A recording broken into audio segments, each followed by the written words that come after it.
welcome back to the first year topic. It is we were studying the classification of the elements and periodic properties. Properties which show the regular variation in their values or behavior as we move down across the period and down the group. That is called as the periodic trends or periodic properties of the elements. In the previous video, we have seen the classification of the elements based on their atomic numbers. That is by considering the Moseley's modern periodic law, which states that the properties of the elements are the periodic functions of their atomic numbers. Now, after studying the classification based on that atomic number into the various vertical columns, 18 vertical columns called as the groups, 7 horizontal rows called as the periods, and 4 blocks, S block, P block, D block and F block elements. Now let us say general, outer, electronic configurations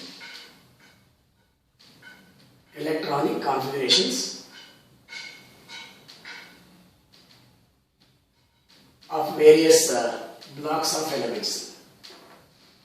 First, let us see this S block elements. For S block elements, we have only two groups, first group and second group.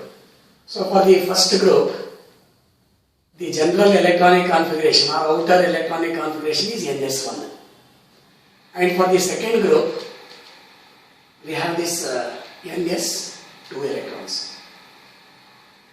Now coming to the P block,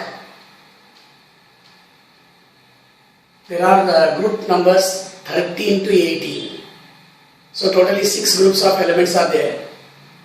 The outer electronic configuration for these 13 to 18th group. Okay, we have this electronic configuration NS2, NP 1 to 6. It is for the 13th group, we have NP1. For the 14th group, we have NP2. So successively electrons are added to this p orbital. That's why they are named as the p block elements. Then coming to this d block elements, which are actually starting from this 3rd to 12th group. The electrons are present in the ns as well as n-1 d orbitals. That is, outer electrons are present in the ns orbital, but successively electrons are added to the inner d orbital.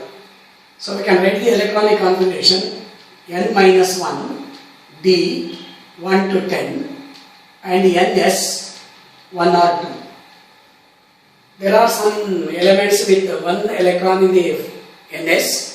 For example, copper and chromium and copper. But electrons are continuously filled in the penultimate n-1 d orbital. Then coming to this F block elements, the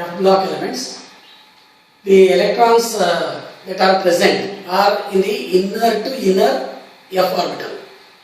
So the last orbit is named as the ultimate. Next, inner one is called as the penultimate. The inner to inner orbital is named as the anti-penultimate. So the electrons are present in the n-2 F orbitals. The maximum capacity of the F orbital is 1 to 14. Maximum 14 electrons. Then the n-1 d 0 or 1 electrons. In very rare elements, there are electrons in the d orbitals. But actually ns will contain 2 electrons. So this is the general outer electronic configuration for the F block elements. Now the next topic is prediction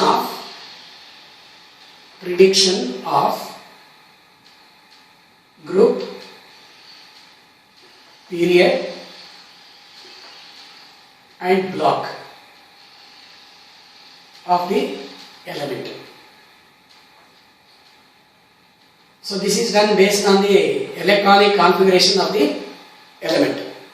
So this can be predicted based on the electronic configuration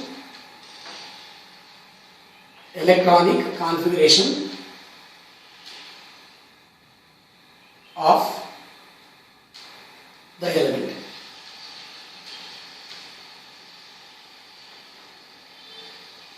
So we can predict the group. First let us consider the block. How to predict the block? If based on the subshell, that is S, P, D or F, in which the last electron enters into, gives the block. Suppose I write the last electron in the S orbital, S subshell, then it is called as the S block element. Similarly, if the last electron enters into the P orbital, then it is called as the P block. If the last electron goes to the D subshell, then it is called as the D block. Similarly, F block. For example, if I write the electronic configuration NS2, NP3, we observe that the last electron is actually present in the P orbital. That's why P subshell. That's why it is called as the P block element. If the electronic configuration is indicated as NS1, the last electron is present in this S block, that's why it is called as the S subshell, that's why it is called as the S block element. So based on the orbital or subshell in which the last electron enters into, that gives the particular block of the element. Now let us consider the period. So to predict in which period that element is actually present, we consider the principal quantum number.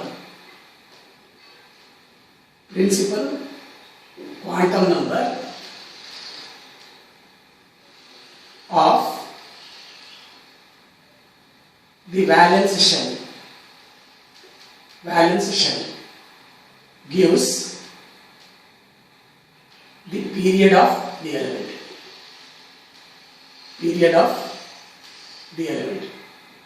Period in which that element is present can be predicted by considering the principal quantum number of the element. For example, if I write an element like this chromium, I write this electronic configuration as 3D54S1. Now you observe the last electron actually is present in the D orbital, D subshell, and the valence shell is indicated with the 4s. So here N stands for the principal quantum number. That's why this chromium belongs to the fourth period, and it is actually an element belonging to D block. So like that we can predict the period of the element as well as the block of the element. Then coming to the group. So to identify whether the element is belonging to first group, second group, third group, etc., then we have to consider first the block of the element. If the element is belonging to S block, so that is we have different calculations for S block elements. Number of electrons in NS orbital or subshell indicates the group.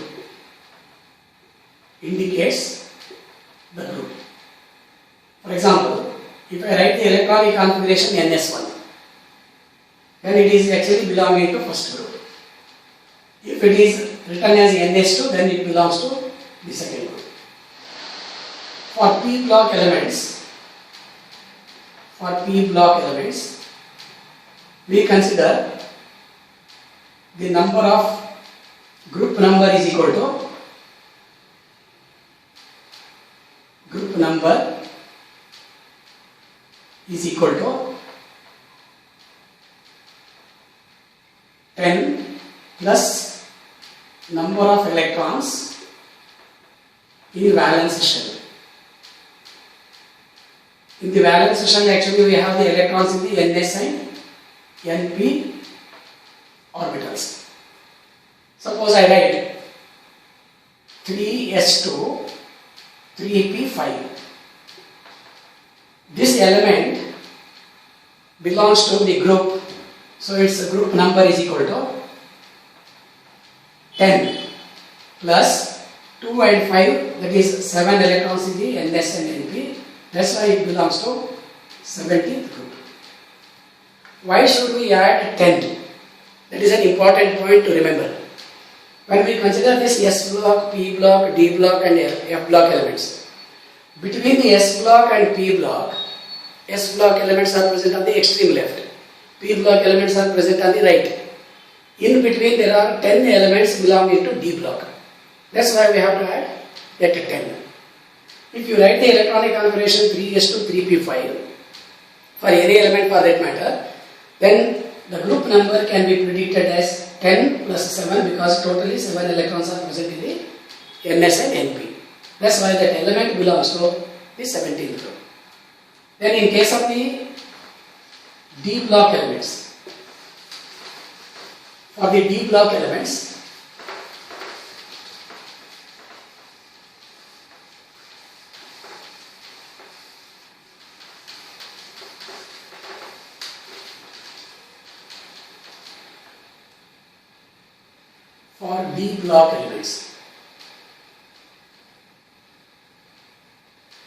we consider the group number is equal to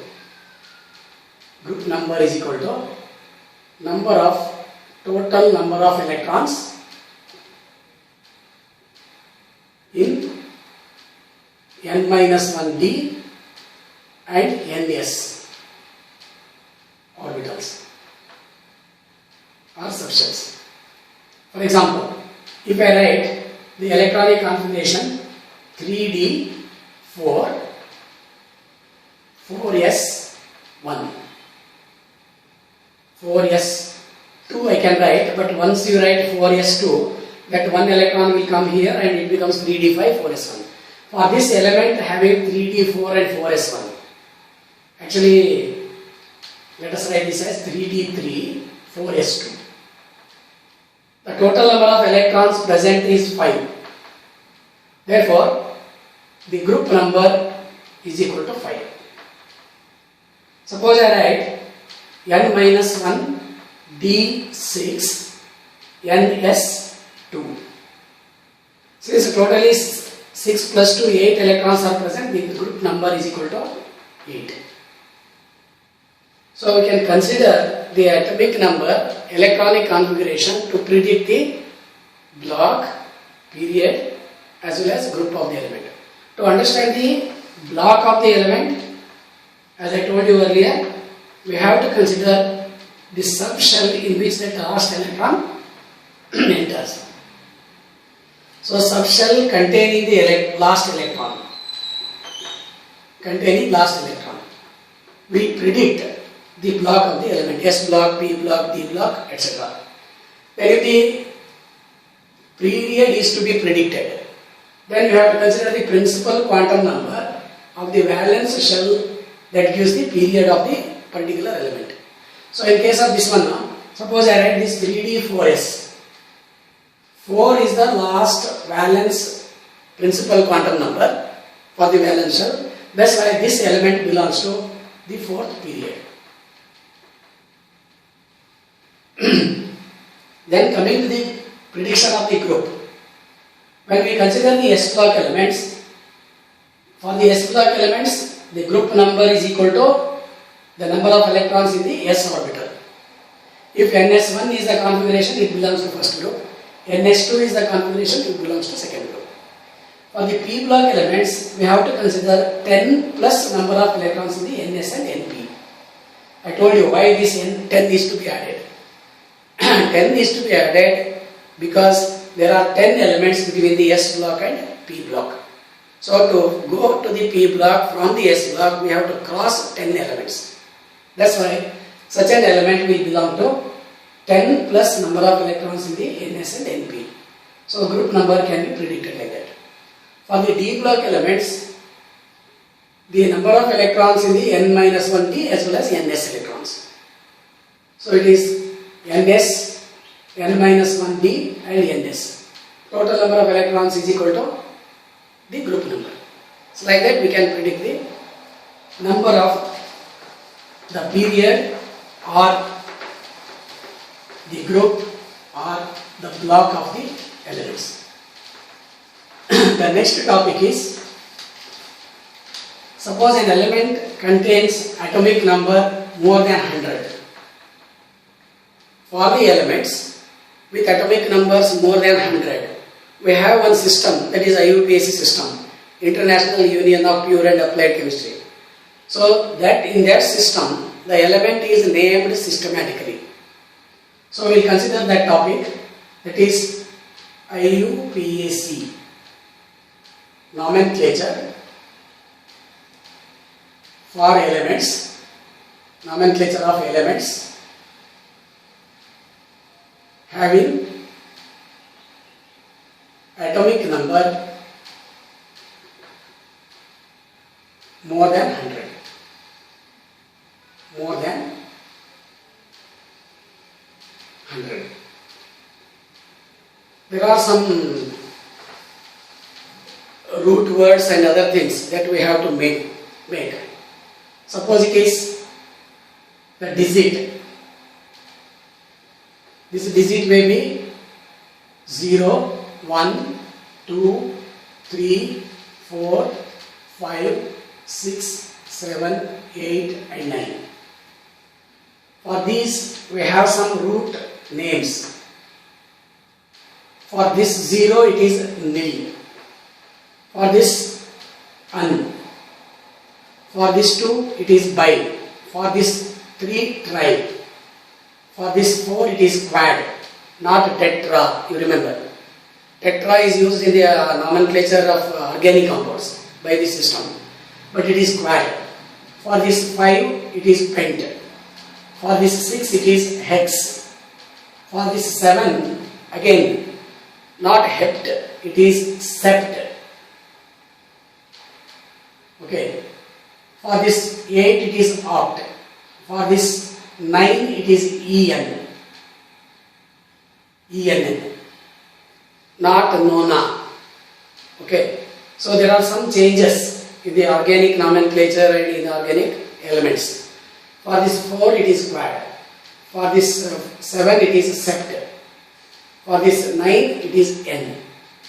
Then we have to add IUM as suffix. IUM as suffix. For this digit as well as for this root word as well as the suffix are combined to give the name of the particular element. Okay. In some cases, some of the letters are deleted to make the name short. For example, if the element is having 102, it should be named as un for 1. 0 is indicated as nil, un nil.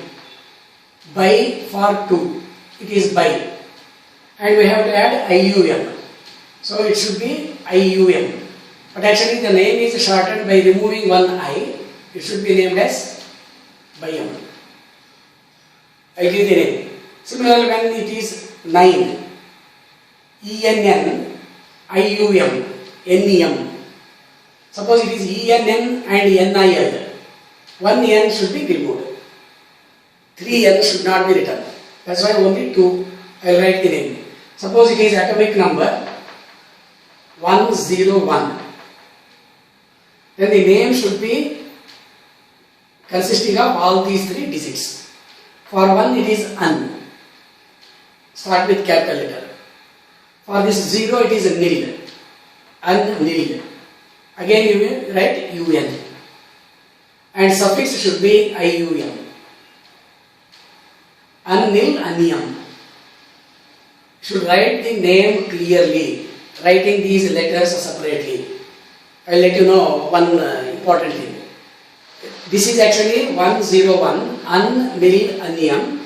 The symbol for this one is U, N and U. U for this first one, N for this nil and another U for anium. Suppose it is 102 An, nil by M. Again U, N, B is the symbol. Suppose it is 103 An, nil, trium. Tri and IUM. Again one I is removed. It is an-nil trium. So it is UNT. Suppose it is 104 An-nil quadium. An-nil quadium. Quad for 4. So the symbol for this one is UNQ. Similarly, an-nil pentium, an-nil hexium, an-nil septium, an-nil octium, an-nil ennium. Like this you continue. Suppose it is 109. You have to write, practice. This is indicated as an, 0 is written as nil, and this 9 is indicated as n, ENN, and actually IUM, it is an-nil ennium. So the symbol for this one is UNE. Suppose the number is 111. Atomic number, right here.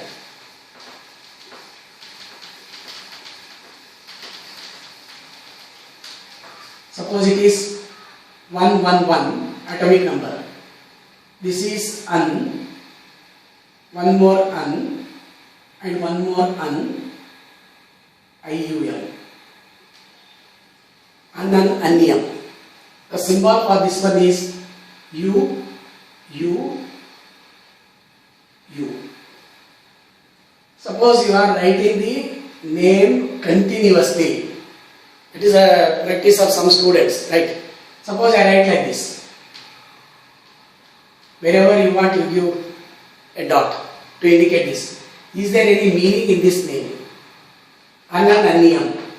An-anium.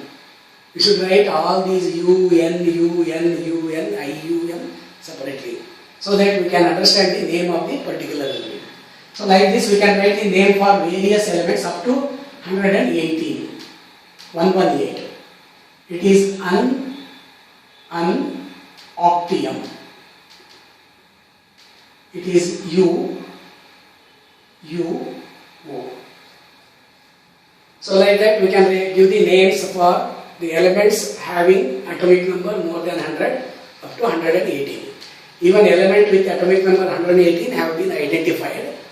They are given some other names based on the scientists who have discovered them, and some of them are obtained as the radioactive elements in the intermediate stages.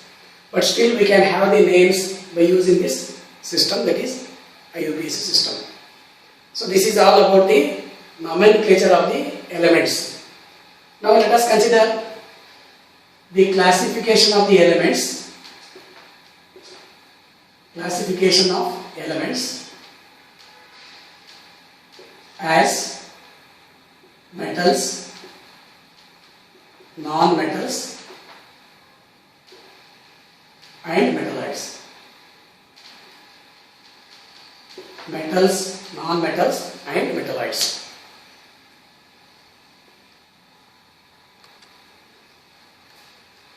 So this classification along with the explanation for the periodic trends in the properties we will consider in the next video.